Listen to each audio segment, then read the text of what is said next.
Right. Wing Commander Sudhakaran, the course for the next few days for India, the playbook that India needs to adhere to, considering the fact that we have obviously paused because we achieved our objective. Has Pakistan reached its objective? See, Pakistan didn't have an objective at the first. The objective of Pakistan was just to give India as bloody a nose as it can. So it primarily didn't have an objective. It started this complete escalation on April 22nd, but it planned from April 16th or before onwards. So let's even not walk that way, because it is a country which is with a begging bowl. It cannot even survive another week. It doesn't know where that money will come from unless and until China or somebody else doles that money out. The Islamic fraternity may give weapons, it may do cheerleading, it may do egging, but it will never give it money, the way it wants. Because all said and done, they don't belong to the same Arab blood, which the rest of them, because there are divisions there. But having said that, this pause that has been hit, I would also like to tell you that, of course, I was talking about the nuclear angle. The second thing is, how many of their F-16s and JF-10s and JF-17s got neutralized on the ground in this attack itself? Which means the war waging capability of Pakistani Air Force was significantly compromised. The DG Air Ops today was very, very subtle, very measured. He, in fact, to my assessment, he understated himself the achievements. They're saying that we only hit 20% of the Pakistani war waging infrastructure. That cannot be the case, because he also made a statement which said that I can go and hit any target at my will, which technically means, as somebody who worked in Air Force Air Defense, I'm trained in Akash, I'm trained in Pichoras, which had neutralized these systems, I worked in all those radars. For me, it is about stating that we have achieved air dominance over Pakistan. Now that has a consequence, which means the Pakistani army cannot move out of its barracks. Its tanks cannot run on the streets, because now the Apaches, the Chinooks, can go inside without any fear. Because if that be the case, if that be the level of neutralization that they have done, which means Pakistan had no option but to plead for a pause, which I talked about the strategic duality in the momentum manipulation, because Modi's biggest weapon today is the Indus Water Treaty. Tap on, tap on. That could kill them more than any missiles can, because if a missile goes and kills, there'll be a lot of blood.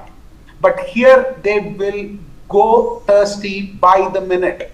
Their fields will go dry, which means the crops, the harvests, it's around 35% of their GDP. Which technically means a GDP which is reeling under heavy inflation. It is a recipe for disaster. And talk about water wars, talk about Balochistan, talk about Khyber Pakhtunkhwa. It's a disaster. Pakistan is all set to be imploding. Why the ceasefire, I believe, didn't hold yesterday was, I also see that there are 4 divisions in Pakistan, the power corridors. The one is the Munir faction, which is holding the government with a gun, and which is actually which is the puppeteer in Pakistan. The second is the anti-Munir faction, which is still in power, which has no choice, which wants to scream, which wants to cry, but can't. The third is the anti-Munir faction, which is out, which is the Imran Khan faction. And the fourth are the rebels, which is the Balochistan, the Khyber Pakhtunkhwa, and the mullahs and Maulvis, and now add to that the terrorists who got neutralized, who want this war to go on, but if they pause it, they wouldn't like it, because they are suicide bombers. They want the whole nation to go and sacrifice themselves. So, with this kind of a situation, what I was trying to tell was, we have an axe, we can axe a wood, and that will still give you chunks, it is still usable. But never ever let termites into wood, because that will transform itself into dust. And if you have chunks of wood, you will still be able to deal with it. But if it is dust all over, imagine the kind of jobs that we have. Wing Commander Sudhakaran, in fact, of all the air bases that India struck, it was the Noor Khan Air Base at Rawalpindi which seems to have done the trick. it's not confirmed, but that is a very sensitive airbase for Pakistan. It's close to their nuclear installations as well. The Americans were called up after that, is what we are learning, to tell them that India has crossed a line, and that's when Pakistan decided to stop. But from what we have heard so far, India has been absolutely calibrated in its response. India has been tactical, mature, and measured in the way they wanted to tell Pakistan when to stop and how to stop. Do you think Pakistan will pay heed to this and, not continue in this disproportionate warfare? It's a very complex situation that we are in. We need to understand that. Why is India treading with such caution? The answer lies in a very deep understanding of war. Major General Asthana did talk about one aspect of that, which is about knowing when to get out of it. That's very important. So it is not just an act of force, but when we get into war, it has got far-reaching consequences. I would like to draw your attention on a study which was done in 2019 by some scientists called Alan Robock, Owen B. Toon, and others. This is a published study by Routledge. It talked about the impact of a nuclear apocalypse on the subcontinent, right? And it talked about a major terror attack, and surprisingly, the year was 2025. And they did talk about a terror attack, after which India mobilizes, tactical nukes being threatened by Pakistan, India strategically retaliating, and then entering into a nuclear winter. I know this is there. In fact, I've shared the document on LinkedIn. You can go and check it. That's what India wants to avoid, right? Somebody has seen it, and you will look like a big fool if that were to really become a reality. So where are we now? The chessboard is pretty much real. In 2025, all that has been talked about is here. The stakes are really planetary. See, India is a monsoon-driven country. Even a small tactical nuclear weapon going off, radioactive impacts, pollution of water, air, and then you will have at least generations of various things that we have seen in Hiroshima and Nagasaki. So that is why, to me, India is showing a certain strategic duality, I would call. And it is also doing what is called as a momentum manipulation, which means it is keeping the enemy guessing. It doesn't know when we are going to do what.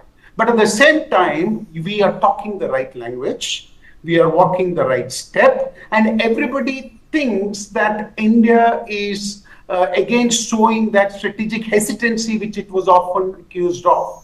That is no longer happening. India is showing a posture of inclusion, maturity, and restraint. I would also like to draw your attention on one more thing. Whenever the Americans went into any conflict zones, they used what is called as the shock and awe. They bombarded, they carpet bombed. They didn't look at whether it was a kid, a woman, or an old person. They just bombarded the way they wanted. And look at what India has done. Look at what Israel did in Gaza. Yes, I wouldn't blame the Israelis because they had very little choice. But then the nature of warfare there was different. But look at how India has handled. How beautifully have they handled. They hit it, with precision munitions. The way that the DG Air Ops, Air Marshal Bharati, my ex-colleague, I was so proud when, I was seeing that briefing because facts were coming out. It was like razor sharp. The munition went inside. It just took out those we wanted to take out. No women, no children, right? And of course, women and children, if they had belonged to the terrorist families, then we can't help it. We can't go to that level of precision. But still, we were precise. We achieved our objectives, and we are still telling them, I will back out. It is your chance. It's like tennis.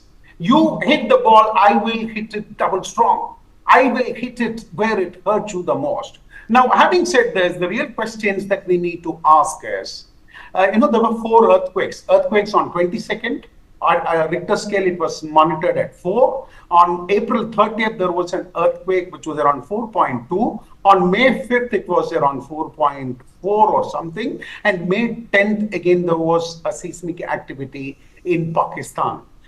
It was man-made. It couldn't have been a natural earthquake because the waveforms that come out of an earthquake vis-a-vis something like a nuclear bomb, which is far more shallower, All right. Okay. is different. So I have to take a break now. I have to take a break, sir. I have to take a break.